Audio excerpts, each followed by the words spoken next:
दोस्तों study ji with MT sir में। और आज हम चर्चा करते हैं राजस्थान में प्राचीन सभ्यता स्थल, जो कि हर प्रतियोगी परीक्षाओं में पूछा जाता है और समय समय पर उनमें जो खुदाई होती रहती है, जो छोटे छोटे अवशेष मिलते हैं, जो बर्तन, सिक्के आदि जो वस्तु होती हैं, वो हर समय एग्जाम में पूछे जाते हैं, घुमा फिरा के पूछे जाते हैं। तो आइए शुरू करते हैं राजस्थान में प्रमुख प्राचीन सभ्यता स्थल, ठीक है, जो कि हर प्रतियोगी परीक्षाओं के लिए उपयोगी है। अगर आपने हमारा चैनल सब्सक्राइब कर लिया तो सब्सक्राइब कर ले और बेल आइकन को प्रेस कर दे।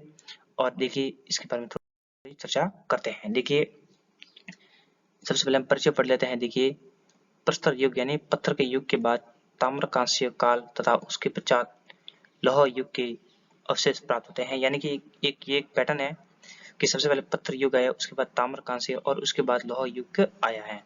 और मानव शिकार से पशुपालन और कृषि कार्य की ओर अग्रसर हुआ है। यानी कि सबसे पहले मानव शिकार करता था और उसके बाद वो पशुपालन करने लग गया है और कृषि भी शासक करने लग गया है, जिसको आधुनिकता में इसको मिश्रित कृषि कहते हैं। धातुओं में भी सर्वोत्तम तांबे का उपयोग प्रारंभ हुआ है और राजस्थान में ताम्र सभ्यता के अवशेष कालीबंगा, गणेश्वर और आहड़ क्षेत्र में हुआ है। जैसे कालीबंगा हनुमानगढ़ में, गणेश्वर सभ्यता नीमका थाना सीकर में और आहड़ उदयपुर में। राजस्थान में प्रस्तर यानी पत्थर युग के उपकरण देखें तो बनास, गंभीरी और बेड़च और चंबल नदियों की घाटियों में और सैलासर में बहुतायत मिले हैं। अगर ये एग्जाम ऐसे पूछ ले कि राजस्थान में प्रस्तर युग के उपकरण प्रमुखतः किन किन सेक्टर में मिले हैं, तो बनास, गंभीरी, बेड़च और चंबल नदी में की घाटियों के और सैलासरों में। वहीं मोस्ट देखें तो थोड़ा ये इंपॉर्टेंट है क्योंकि हर एग्जाम में ये पूछा ही जाता है। देखिए राजस्थान में द्रुष्टुति या सुरसद नदी की घाटी में पुराविद अमलानंद घोष ने करीब 2 दर्जन पुरास्थलीय खोज की है। ये थोड़ा इसकी खोजकर्ता का नाम याद रखा करें, अमलानंद घोष, ठीक है। वहीं हनुमानगढ़ जिले में घग्गर नदी के किनारे स्थित कालीबंगा प्रमुख है और यहाँ पर डॉक्टर बीबी लाल और बीके थापर के निर्देशन में खुदाई हुई थी। ये प्रमुख थोड़ा ध्यान रखा गई। वहीं कालीबंगा की नगर योजना सिंधु सभ्यता की नगर योजना के समरूप दिखाई देती है और इस सेक्टर में नगर कर प्राचीन के बाहर जोती हुई कृषि भूमि के साक्ष्य भी मिले हैं। यानी यहाँ पर नगर के बाहर नगर के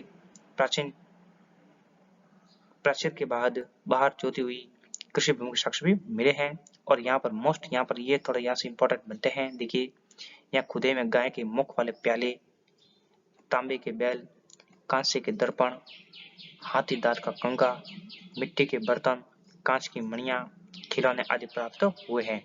एग्जाम में यहाँ से प्रश्न पूछता है कि किस सभ्यता स्थल से गाय के मुख वाले प्याले प्राप्त हुए हैं, तांबे के बैल प्राप्त हुए हैं, कांसे के दर्पण प्राप्त हुए हैं, हाथी दांत का कंगा, मिट्टी के बर्तन, कांच आदि की मणियां कहाँ से प्राप्त हुई है। तो दोस्तों ये कालीबंगा सभ्यता से प्राप्त हुए हैं और यह ऐसे प्रश्न अधिकांश second grade, first grade exam पूछे जाते हैं, जो कि सभ्यता स्थल से पूछे जाते हैं।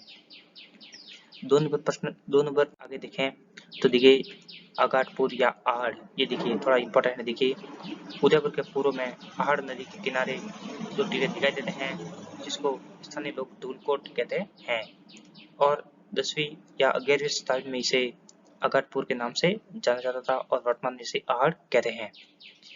देखिए यहाँ से प्राप्त मकानों की दीवारें पत्थर एवं मिट्टी से बनी हुई है, ठीक है, जिनकी छत बांस और केलू से बनी हुई है, ठीक है, ये थोड़ा ध्यान रखा करें। देखिए अब यहाँ पर देखिए यहाँ से क्या क्या प्राप्त हुआ है। देखिए आहड़ में बटनमा चूल्हा मिला है। आहड़वासी बर्तन बनने की कला में दक्ष थे, यानी कि ये बर्तन बनाने में एकदम पूर्ण निपुण थे, प्रवीण थे, कह सकते हैं। धूलकोट के 1951-52 में हुए उत्खनन में तस्तरिया, दीपक, धूपदानियां, कटोरिया, मटके, कलश, चूड़िया, खिलौने, 26 किस्म के मणिये, 6 तांबे की मुद्राएं और 3 मोहरें प्राप्त हुई हैं। यहाँ से प्रश्न ये बनता है कि किस सभ्यता स्थल से दीपक, धूपदानियां, कटोरिया, मटके, कलश, चूड़िया, खिलौने, 26 किस्म के मणिये, 6 तांबे की मुद्राएं और 3 मोहरें प्राप्त हुई हैं। तो दोस्तों ये आगाटपुर या आहड़ से प्राप्त हुई है, जो कि उदयपुर जिले में है। वहीं आगे देखें तो देखिए गणेश सुविधा ये सबसे इम्पोर्टेंट है, क्योंकि यहाँ से यह प्रश्न अधिकांश पूछा जाता है, क्योंकि यह खेतड़ी या झुंझुनू के पास में है, तो यहाँ पर तांबे की प्रधानता अधिक है। देखिए सीकर जिले के नीम का थाना तहसील में गणेश्वर से एक विशिष्ट संस्कृति के अवशेष मिले हैं। इसे ताम्र संचय संस्कृति भी कहा जाता है और यह संस्कृति पूर्वी राजस्थान एवं गंगा घाटी क्षेत्र में पल्लित हुई है। एकदम यह प्रश्न पूछता है कि राजस्थान की ऐसी कौन सी सभ्यता है जो कि पूर्वी राजस्थान एवं गंगा घाटी क्षेत्र के मध्य में पल्लित हुई है, तो गणेश्वर सभ्यता जो कि नीम का थाना सीकर में है। और देखिए यहाँ पर क्या तांबा या ताम्र उपकरण में बाण, चैनिया, मछली पकड़ने के कांटे, उस तरह के फलक, अंगूठिया आदि प्राप्त हुई है। एग्जाम में यह प्रश्न पूछता है कि बताइए किस सेक्टर से बाण, चैनिया, ये यहाँ पर डबल मात्रा, ठीक है, ये तो ध्यान रखें। चैनिया, मछली पकड़ने के कांटे, ये सबसे इंपॉर्टेंट। मछली पकड़ने के कांटे अब तक एक दो बार फर्स्ट ग्रेड एग्जाम में पूछा जा चुका है। उस तरह के फलक, अंगूठिया आदि प्रमुख हैं। वहीं आगे देखें तो गणेश्वर में मिट्टी के दो प्रकार के बर्तन भी प्राप्त हुए हैं। देखिए कौन कौन से हैं, तो देखिए एक तो है हड़प्पा संस्कृति, हड़प्पा पूर्व संस्कृति के हल्के लाल रंग के बर्तन, और दूसरा है लाल चिकनी मिट्टी विशिष्ट चित्रकला बनाने वाले चित्रकारी वाले बर्तन, जिसमें इन बर्तनों में अगर देखें तो इन बर्तनों में मर्तबान, कलश, प्याले, तल से ढक्कन, हांडी प्रमुख आते हैं। ठीक है, किसमें, इस लाल चिकनी मिट्टी विशिष्ट चित्रकला वाले बर्तन में आते हैं। वहीं इसमें थोड़ा देखिए और देखिए थोड़ा एक पॉइंट और चर्चा करें तो आहार एवं गणेश सभ्यता ताम्रपाषाण काल की है, यानी कि यह आहार एवं गणेश सभ्यता है जो कि ताम्रपाषाण काल की थी। और इसमें राजस्थान में अगर लौहकालीन इतिहास को जानने के लिए और देखें तो यहाँ पर बैरट है, सांबर है, बागोर, रेड जो कि बैरट जयपुर माता है, सांबर भी जयपुर माता है, बागोर भीलवाड़ा माता है और रेड जिसे टोंक में आता है। आज हम सिर्फ बैरट की चर्चा करते हैं। देखिए ये थोड़ा बैरट हर समय एग्जाम में पूछा जाता है। राजस्थान का सबसे प्रसिद्ध स्थल है देखिए बागोर। जयपुर में स्थित बैरट कस्बा हर युग में सभ्यता संस्कृति का प्रमुख केंद्र है, जो कि महाभारत काल में भी यह प्रसिद्ध था।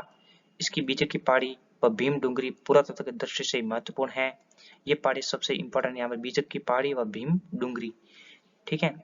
और देखिए यहाँ से क्या क्या प्राप्त हुआ, यहाँ से प्रश्न थोड़ा इंपॉर्टेंट बनता है। देखिए यहाँ अशोक के 2 स्तंभ लेख प्राप्त हुए हैं, जिसे बाबरू या बैरट शिलालेख एवं बौद्ध मठ के अवशेष प्राप्त हुए हैं।